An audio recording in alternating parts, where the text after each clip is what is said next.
காவலாளன். இன்னைக்கு இந்த தலைப்பில் சில காரியங்களை நம்ம தியானிக்கலாம். காவலாளன் அப்படின்னா வாட்ச்மேன் அர்த்தம். இப்போ வாட்ச்மேனோட ஜாப் எல்லாருக்கும் தெரியும். அவங்க ஒரு நகரத்தை பாதுகாக்கிறாங்க, ஒரு வீட்டை பாதுகாக்கிறாங்க அப்படின்னா அவங்க அந்த உள்ளே இருக்கிற மக்களுக்கு எந்த ஒரு ஆபத்தும் வந்துடாமல் பாதுகாத்து கொண்டு இருப்பாங்க.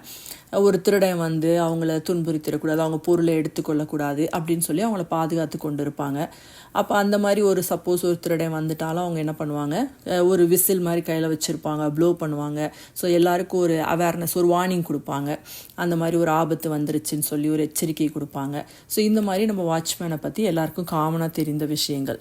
அதில் எசேக்கியேல் 3:17 ஒரு வசனம் இப்படி இருக்குது: மனுபுத்திரனே, உன்னை இஸ்ரவேல் வம்சத்தாருக்கு காவலாளனாக வைத்தேன். நீ என் வாயினாலே வார்த்தையை கேட்டு என் நாமத்தினாலே அவர்களை எச்சரிப்பாயாக. இதே வசனம் எசேக்கியேல் 33:7 இருக்குது. ஸோ ஆண்டவர் வந்து என்ன சொல்கிறாருன்னா, இஸ்ரவேல் வம்சத்தாருக்கு காவலாளனாக வைத்தேன் அப்படின்னு சொல்லி சொல்கிறார். அப்போ இந்த இடத்துல இதை படிக்கும்போது ஆண்டவர் என்ன எப்படி தியானிக்க வச்சாரோ இன்றைக்கி அந்த காரியத்தை நான் வந்து உங்களுக்கு சொல்லலான்னு இருக்கிறேன். இப்போ பழைய ஏற்பாட்டில் பார்த்துருக்குறோம். பழைய ஏற்பாட்டில் வந்து நிறையா அந்த கோட்டைகள் இருக்கும். கோட்டைகள் மேலே வந்து இருப்பாங்க, ஆட்கள் இருந்து வந்து தன்னுடைய தேசத்துக்கு ஏதாவது ஒரு ஆபத்து வருதா, சத்ரு வர்றானா அப்படின்னு சொல்லி பார்த்துட்டு போய் அந்த தேசத்தில் முன்னாடியே தெரியப்படுத்துவாங்க. ஸோ மக்கள் வந்து ஒரு எச்சரிக்கை கொடுப்பாங்க. அந்த மாதிரி இருக்கும். அப்போ இது வந்து பழைய ஏற்பாட்டில் நம்ம படிச்சிருக்கிறோம் நிறைய இடத்துல. அதே மாதிரி வந்து இப்போ இந்த காரியத்தை படிக்கும்போது ஆண்டவர் எனக்கு என்ன வெளிப்படுத்தினார் அப்படின்னா, நான் ஆண்டவர்கிட்ட கேட்டேன். ஒரு 2-3 வருஷத்துக்கு முன்னாடி ஒரு சகோதரி, ஒரு பாஸ்டர், அவங்க என்கிட்ட பேசும்போது எனக்கு இந்த வார்த்தை சொன்னாங்க. ஆண்டவர் வந்து இந்த ஜனத்துக்கு ஒரு காவலனா வச்சிருக்கிறாருன்னு சொன்னாங்க. அப்போ நான் இந்த ஒரு வாரத்துக்கு முன்னாடி நான் இந்த வசனத்தை படிக்கும்போது எனக்கு அந்த இன்சிடென்ட் ஞாபகம் வந்துச்சு. அப்போ நான் ஆண்டவர்கிட்ட கேட்டேன், ஆண்டவரே, காவலாளன்னா நான் என்ன செய்யணும், இது என்ன வெளிப்பாடு அப்படின்னு சொல்லி நான் ஆண்டவர்கிட்ட விளக்கம் கேட்டேன். அப்போ ஆண்டவர் எப்படி தியானிக்க வச்சார் அப்படின்னா, நாங்கள் சின்ன பிள்ளையில் இருக்கும்போது எங்களுக்கு அங்கே ஏரியாவில் வாட்ச்மேன் இருப்பாங்க. 2 பேர் இருப்பாங்க. ராத்திரி சைக்கிளில் வருவாங்க. அப்போ அவங்க வரும்போது அவங்க எப்படி அவங்கள வந்து ஆண்டவர் தியானிக்க வச்சார். அவங்களுடைய என்ன பண்ணுவாங்க அப்படின்னா, ராத்திரி வந்துடுவாங்க, கையில் ஒரு லைட் வச்சுருப்பாங்க, ஒரு விசில் வச்சுருப்பாங்க, அந்த டார்ச் லைட் மாதிரி ஒரு பெரிய லைட் பிடிச்சிருப்பாங்க. அப்போ அந்த இடத்துல அவங்க ராத்திரியெல்லாம் சுற்றிக்கிட்டே இருப்பாங்க. அந்த லைட்டை அடிக்கிறத நம்ம பார்த்துருப்போம் ஜன்னல் வழியாக. அதே மாதிரி விசில் சத்தம் கேட்டுக்கிட்டே இருக்கும். அப்போ தெரியும் வாட்ச்மேன் வந்திருக்காங்க அப்படின்னு சொல்லிட்டு. அப்போ அதே மாதிரி அந்த வாட்ச்மேன் வந்து எல்லாருக்கும் அவங்களுக்கு தெரியும் இந்த வீட்டில் யார் இருப்பா, என்ன இருப்பா அப்படின்னு.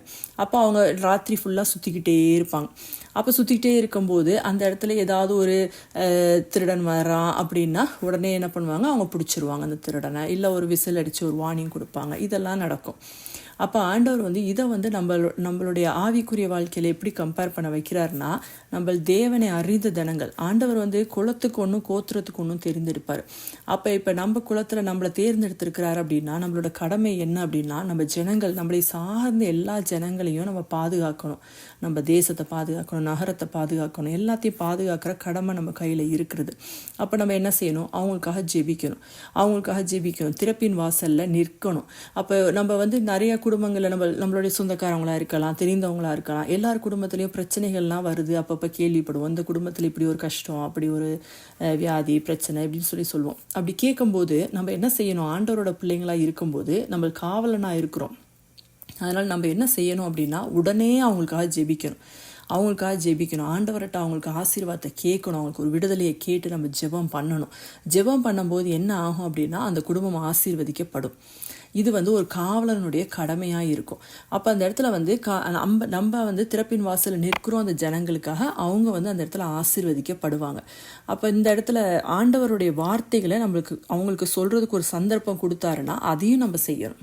அவங்களுக்கு முன்னாடி போய் ஜெபிக்கலாம். இல்லை ஒருவேளை ஆண்டவரை அறியாத ஜனங்கள், ஏற்றுக்கொள்ளாத ஜனங்கள்னாலும் நம்ம என்ன பண்ணணும், அவங்களுக்காக ஜெபிக்கணும். அதை விட்டுட்டு நம்ம வந்து இது ஒரு காசிப்பிங்கா, இந்த உங்கள் வீட்டில் இப்படி ஒரு பிரச்சனையா அப்படின்னு சொல்லி அந்த பிரச்சனையை இப்போ இன்னும் 4 பேருக்கு தெரியப்படுத்தி இந்த வேலை நம்ம செய்யவே கூடாது. அப்போ காவலன் வந்து காவல் காக்கிறோம். அதே சமயத்தில் வந்து காவல் காப்பாங்க. அதே சமயத்தில் என்ன செய்வாங்க, விசில், ராத்திரியெல்லாம் வந்து திருடன் வரானோ வரலையோ விசில் அடிச்சுட்டே போவாங்க. அப்போ விசில் ப்ளோ பண்ணும்போது வீட்டுக்குள்ளே தூங்குறவங்களுக்கு எப்படி இருக்கும் அப்படின்னா, ஓகே வாட்ச்மேன் போகிறாரு அப்படின்னா மனசில் வந்து ஒரு சமாதானம் இருக்கும். ஓகே அவர் நம்மளை பாதுகாத்து கொண்டு இருக்கிறாரு, நம்ம குடும்பத்துக்கு எந்த தீங்கும் வராதுன்னு இருக்கும். அதே இது வந்து அந்த விசில் சவுண்டை கேட்கும்போது அந்த திருடன், அந்த சத்ருன்றவன் தான் திருடன், அந்த திருடனுக்கு எப்படி இருக்கும் அப்படின்னா திகிலாக இருக்கும். அவன் பயந்து ஒளிந்து கொள்ளுவான். ஐயோ வாட்ச்மேன் வந்துட்டார், இனி நம்ம போகக்கூடாது, அந்த இடத்துல நம்ம போனால் மாட்டிக்குவோம், நம்மளால் அந்த இடத்துல ஒன்றும் அந்த வீட்டை தொட முடியாது, அங்கே பாதுகாவலர் இருக்கிறாருன்னு சொல்லிட்டு என்ன பண்ணுவான், அவன் ஒளிந்து கொள்வான், ஓடி போயிடுவான். ஸோ இப்படி தான் அந்த விசில் சத்தம் வந்து இந்த மாதிரி அந்த தேவ ஜனங்களுக்கு, அந்த மக்களுக்கு பாதுகாப்பாக இருக்கும், சத்ருவுக்கு எப்படி இருக்கும், திகிலாக இருக்கும். அப்போ இந்த இடத்துல வந்து ஆவிக்குரிய கண்ணோட்டத்தில் நம்ம பார்க்கும்போது இந்த விசில்ன்றது, இந்த விசில் சத்தம் அப்படின்றது என்ன அப்படின்னு பார்த்தோம்னா, துதிகள், தேவனிடத்தில் ஏறெடுக்கிற அந்த ஆராதனைகள், இதைத்தான் அந்த விசிலோட ஆண்டவர் வந்து கம்பேர் பண்ண சொன்னார். அப்போ வந்து நம்ம ஆராதிக்கிறோம், நம்ம தேவனை ஆராதிக்கும் போது, தேவனை துதிக்கும் போது அந்த இடத்துல என்ன ஆகும்னா, நம்மளுடைய ஜனங்களுக்கெல்லாம் ஒரு பாதுகாப்பு உண்டாகி இருக்கும், ஒரு சமாதானம் உண்டாகி இருக்கும். அதே இது நம்ம துதி எடுக்கும்போது என்ன ஆகும் அப்படின்னா, நம்மளோட ஆராதனையில் சத்ரு விழுந்து போவான், அவனால் எந்த கிரியும் செய்ய முடியாது. இதுதான் வந்து ஆண்டவர் வந்து அந்த வாட்ச்மேனோட விசில் சவுண்டுக்கு கொடுத்த ஒரு வெளிப்பாடு. நம்ம நிறைய படித்திருக்கிறோம். அந்த சங்கீதம் 153 கூட எக்கால துணியோடே அவரை துதியுங்கள் அப்படின்னு சொல்லியிருக்காரு, அந்த சத்தத்தோடு அவரை துதியுங்கள் அப்படின்னு. அதே மாதிரி 2 நாளாகமும் 5:13 அவர்கள் ஒருமிக்க பூரிகைகளை ஊதி ஏக சத்தமாய் கர்த்தரை துதித்து சோத்திரித்து பாடினார்கள் அப்படின்னு இருக்கு. அதே போல் சங்கீதம் 47:1 சகல ஜனங்களே கை கொட்டி தேவனுக்கு முன்பாக கம்பீர சத்தமாய் ஆர்ப்பரியுங்கள்னு இருக்குது. அப்போ அந்த இடத்துல அந்த துதிக்கு, ஆராதனைக்கு அவ்வளோ ஒரு வல்லமை இருக்குது. அதை நம்ம செய்ய என்ன ஆகும் அப்படின்னா, நம்ம ஜனங்கள் எல்லாரும் பாதுகாப்பாக இருப்பாங்க. இதுதான் வந்து இஸ்ரவேல் ஆண்டவர் வந்து ஜனங்களுக்கு ஒரு காவலனாக வைத்திருக்கிற காரியமாக இருக்கிறது. ஒரு சகோதரி இருக்கிறாங்க, அவங்க ஆண்டவரை அறிந்த சகோதரி, ஆண்டவருடைய ஒரு நல்ல ஒரு விசுவாசி, நல்லா ஜெபிக்கிறாங்க. ஒரு நாள் அவங்க சொல்கிறாங்க, அவங்களோட சகோதரனோட குடும்பம் ஆண்டவரை சேவிக்காத குடும்பம் தான். ஆனாலும் அந்த சகோதரனுக்கு உடல்நிலை சரியில்லாமல் போனப்போ இவங்க போயிருக்கிறாங்க.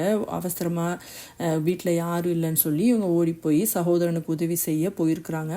போனால் வீடெல்லாம் திறந்து கிடக்குது, சகோதரன் ஒரு நினைவே இல்லாமல் இருக்கிறாரு. அப்படிலாம் இருக்கும்போது ஆனால் வந்து அந்த சகோதரனோட அவங்க ஆச்சரியப்பட்ட விஷயம் என்ன அப்படின்னா, உடனே அவங்க போய் அந்த சகோதரன் கரெக்டாக தேவையான மெடிக்கல் எல்லாத்துக்கும் அரேஞ்ச் பண்ணி எல்லா ட்ரீட்மெண்ட் பார்க்குறது எல்லாம் பர்ஃபெக்டாக நடந்து அவருக்கு தேவையான இந்த உதவிகளும் ஒத்தாசைகளும் அந்த ஆரோக்கியங்களும் திரும்ப ஆண்டவர் கிருபையால் கிடைச்சிச்சு. அதே சமயத்தில் அந்த சகோதரோட வீடு அப்படி திறந்து கடந்து அந்த ராத்திரி ஃபுல்லாக அப்படி இருந்த நிலைமையிலையும் எந்த தீங்கும் அணுகாமல் அந்த வீடு பத்திரமா பாதுகாக்கப்பட்டது. அப்போ அவங்களுடைய அந்த சகோதரியோட ஜெபம் வந்து அவங்களை சார்ந்தவங்களெல்லாம் எப்படி பாதுகாக்குது அப்படின்றத ஆண்டவர் அந்த நேரத்தில் காமிச்சார். அதனால் நம்ம எங்கேயோ இருந்து நம்ம ஜெபிக்கிறோம், நம்ம அந்தரங்கமாக செய்கிற ஜெபங்களுக்கு கர்த்தர் வெளியரங்கமாய் பதில் கொடுப்பாரு. அதனால் நம்ம வந்து நம்மளுடைய ஜனங்களுக்காக, நம்ம குடும்பத்தில் இருக்கட்டும், நம்ம உறவினர்கள், நண்பர்கள், இன்னும் நம்ம தேசத்தை சார்ந்தவர்கள், இன்னும் எல்லாருக்காகவும் நம்ம செய்கிற அந்த சின்ன சின்ன ஜெபங்கள் வந்து எத்தனையோ ஜனங்களை ஆசீர்வதிக்கும். அதனால் கர்த்தர் நம்மளை காவலனாக வைத்திருக்கிற காரியங்கள் இதுதான். ஸோ நம்ம காவலனாக இருந்து கருத்தாய் ஜெபித்து நம்ம அந்த இடத்துல வந்து எல்லாரையும் பத்திரமா நம்ம ஜனங்களை தேவனோட ராஜ்யத்திற்கு ஆயத்தப்படுத்தணும். அதுதான் நம்மளுடைய கடமையாக இருக்கிறது. இதுதான் காவலாளனுடைய கடமை. நம்ம அதே மாதிரி ஏசாயா 56:10 படிக்கிறோம், அவனுடைய காவற்காரர் எல்லோரும் ஒன்றும் அறியாத குருடர், அவர்கள் எல்லோரும் குலைக்க மாட்டாத ஊமையான நாய்கள், தூக்க மயக்கமாய் புலம்புகிறார்கள், படுத்து கொள்ளுகிறார்கள், நித்திரை பிரியர்.